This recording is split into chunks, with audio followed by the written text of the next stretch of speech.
विनोद, तूने हलवाई को सारा सामान तो दे दिया है ना? अक्षय की शादी में कोई कमी नहीं रहनी चाहिए। आखिर सबसे छोटा भाई है तुम सबका। हाँ माँ, आप चिंता मत करो, मैं पूरा ध्यान रखूंगा।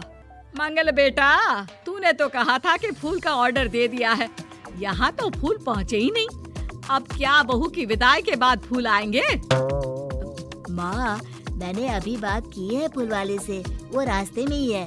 आप किशोर भैया से क्यों नहीं कहती कुछ करने को? किशोर पहले ही मेरे बताए काम कर रहा है। पास के सभी रिश्तेदारों और मोहल्ले वालों को कार्ड वही तो देकर आया था। रिसेप्शन के लिए हॉल भी उसी ने बुक किया था। टेंट कुर्सी वालों को भी तो वही देख रहा है। पर कई मोहल्ले वाले तो हमारे भरे पूरे परिवार से जलते भी हैं। उन्हें बुलाने की क्या जरूरत थी? बेटा, शादी ब्याह में तो बुलाना ही पड़ता है, नहीं तो लोग क्या कहेंगे। दादी दादी देखो ना, हलवाई अंकल हमें लड्डू नहीं दे रहे, आप इनको डांटो ना। अरे चैन सुख दे देना बच्चों को लड्डू, क्यों तंग कर रहा है इन्हें? बीबी जी, मैं कहाँ मना कर रहा हूँ, लेकिन लड्डू बनते ही ये बच्चे उठा उठा कर खा लेते हैं। अरे मैं तो इन्हें थाल में रख के परोस भी नहीं पा रहा। भागो, अब कोल्ड ड्रिंक पीने चलते हैं। भागो भागो, अब कोल्ड ड्रिंक पीने चलते हैं। जैसे कि आप देख रहे हैं, आज इस घर के सबसे छोटे बेटे अक्षय की शादी है। घर में बहुत चहल पहल है। कुलभूषण की बीवी कमला को फुर्सत ही नहीं है कामों से, लेकिन कुलभूषण और घर के बाकी लोग कहाँ हैं? आइए देखते हैं। अजी, आप यहाँ आराम से बैठकर गाने सुन रहे हो और घर में अभी तक इतने काम बचे हैं करने को। अरे भाई, मेरे सबसे छोटे बेटे की शादी है, इसके बाद तो मैं अब चिंता मुक्त हो ही जाऊंगा। और फिर घर में तुम हो, बेटे बहुएं हैं, तुम लोगों के होते हुए मैं क्यों काम करूं? मैं तो शाम से बेटे की शादी में जाऊंगा तैयार होकर। अरे ठीक है, अब आप आराम ही कीजिए। एक बार अभिषेक की बीवी आ जाए, फिर मैं भी आराम करूंगी और मेरी चारों बहुएं पूरे घर की जिम्मेदारियां संभाल लेगी। इतना कहकर कमला वापस अपने काम में लग जाती है। बेटा भी, तू अब तक तैयार नहीं हुआ? किससे बात कर रहा है फोन पर? तैयार कैसे हूँ? सैलून जाने से तो आपने मना किया है, क्योंकि मुझे हल्दी लग चुकी है। भाभीयों को देखो, सुबह से पार्लर में है। अक्षय की शादी हो जाती है और नंदिता बहू बनकर घर आ जाती है, लेकिन इस घर की खुशियों को मानो किसी की नजर लग गई थी। नंदिता के आने के बाद आए दिन घर की शांति भंग होती रहती। अपने माँ बाप की इकलौती बेटी को इतने बड़े परिवार की जिम्मेदारियां कहाँ संभालनी थी?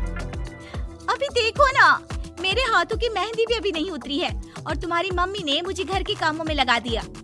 मैंने सोचा था कि घर की सबसे छोटी बहू होने के कारण मुझे सब पलकों पर बिठा के रखेंगे, पर यहाँ तो पलक झपकने की भी फुर्सत नहीं मिलती।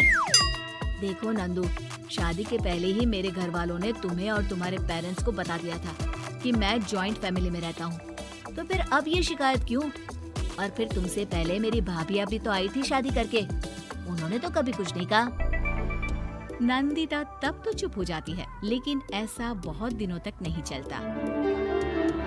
अरे नंदिता, माँ बाबूजी की दवाई का टाइम हो गया है, उन्हें दवाई दिलाओ और उसके बाद सबके लिए नाश्ता बना देना। पर भाभी, मैं तो अभी अपना फेवरेट सीरियल देख रही हूँ। प्लीज मेरी जगह आप कर लो ना ये काम। ठीक है, मैं तेरी जगह माँ बाबूजी को दवाई दे आती हूँ और नाश्ता बना लेती हूँ। तू मेरी जगह पूरे घर की डस्टिंग करके पांचों बच्चों को स्कूल के लिए तैयार करके भेज देना और दोपहर का खाना बनाने के बाद कपड़े धोकर सुखा देना। उसके बाद हम दोनों मिलकर बाजार जाकर सब्जी ले आएंगे, फिर डिनर की तैयारी कर लेंगे और उसके बाद बस भाभी, मैं माँ बाबूजी को दवाई देकर सबके लिए नाश्ता बना देती हूँ। हे भगवान, ये कहाँ लाकर फंसा दिया मुझे। मेरे घर में तो गिनती की 8 रोटियाँ और 2 सब्जी बनती थी और नाश्ता निपट जाता था। यहाँ तो रोटियों का ढेर और सब्जियां बड़े बड़े पतीलों में बनानी पड़ती है। नाश्ता बनते बनते लंच का टाइम हो जाता है और लंच बनते बनते डिनर का। अभी मुझ में तुम्हारे पूरे परिवार का नखरा उठाने की और ताकत नहीं बची। मैं ऐसे नहीं रह सकती। अरे तो क्या चाहती हो तुम? मुझे अलग रहना है बस। तो ठीक है, हम कल ही शिफ्ट हो जाएंगे किराए के घर में। इतना बड़ा घर होते हुए हम किराए पे क्यों रहेंगे? ना जी ना, घर में ही दीवार खड़ी करो अपने हिस्से के आगे। घर के साथ साथ घर की खुशियों में भी दीवार खींच जाती है। ऐसे ही कई महीने बीत जाते हैं और नंदिता माँ बन जाती है। बच्चे के आने से अभिषेक के कंधों पर खर्चों का बोझ आ पड़ता है। अभिषेक का बोझ कम करने के लिए नंदिता भी पार्ट टाइम जॉब कर लेती है, लेकिन इससे उसके सर पर नौकरी, घर और बच्चे की जिम्मेदारी बढ़ जाती है। नंदिता, ये क्या है? तुमने घर भी ठीक से साफ नहीं किया, ना ही मेरे कपड़े धुले हैं। चिंटू के बाल भी कटवाने जाना था, देखो उसके बाल कितने बढ़ गए हैं। अरे करती क्या हो पूरा दिन तुम? मैं करती क्या हूँ? तुम्हारा नाश्ता और लंच बनाने के बाद चिंटू को डे केयर सेंटर पर छोड़ कर आती हूँ, फिर खुद ऑफिस जाती हूँ। पूरा दिन काम करके आने के बाद बिना आराम किए बाजार से सब्जियाँ लेकर आती हूँ, घर आकर खाना बनाती हूँ, चिंटू को देखती हूँ और क्या करूँ मैं? तो किसने कहा था अपने सर पर इतने काम लेने को? मत जाओ ऑफिस। ऑफिस जाए बिना घर के खर्चे कहाँ से पूरे होंगे? चिंटू की डे केयर का खर्च, उसके लिए बेबी फूड का खर्च, प्रेस वाले का खर्च, ये सब तुम्हारी सैलरी से होता नहीं है। अगर परिवार से अलग नहीं होती तो इतनी मुसीबतें नहीं उठानी पड़ती तुम्हें परिवार के साथ मिलकर काम करने में दिक्कत थी, लेकिन काम तो अब भी बहुत है तुम्हारे सर पर। चिंटू को भी डे केयर भेजने की जरूरत नहीं पड़ती। उसको गोद में खिलाने के लिए दादा दादी और घर के सभी बड़े होते। उसके साथ खेलने के लिए उसके भाई बहन भी होते। मेरे तीनों बड़े भाइयों के बच्चे भी बड़े हुए हैं, लेकिन बिना महंगा बेबी फूड खाए, क्योंकि मेरी माँ और भाभियाँ बहुत अच्छे से जानती है कि बच्चे को क्या खिलाना चाहिए। बिजली के बिल जैसे खर्चे भी सब मिलकर बांट लेते थे, लेकिन तुम्हें तो सबसे अलग रहने में ही मजा आता है। तो अब शिकायत क्यों करती हो? बस करो अभिषेक, बस करो। मैं मानती हूँ कि मैं गलत थी। मेरे एक गलत फैसले ने हमें बिल्कुल अकेला कर दिया है सबसे। एक घर में होते हुए भी हम बाकी परिवार से अजनबियों की तरह रह रहे हैं। अभिषेक और नंदिता की सारी बातें घर के बाकी लोगों को सुनाई दे रही थी। तभी कमला बोल पड़ती है। अरे नंदिता बहू, किसने कहा कि तुम अकेले हो? तुम्हारा इतना भरा पूरा परिवार है ना तुम्हारे साथ। हम तो बस ये चाहते थे कि तुम अपनी गलती समझ जाओ।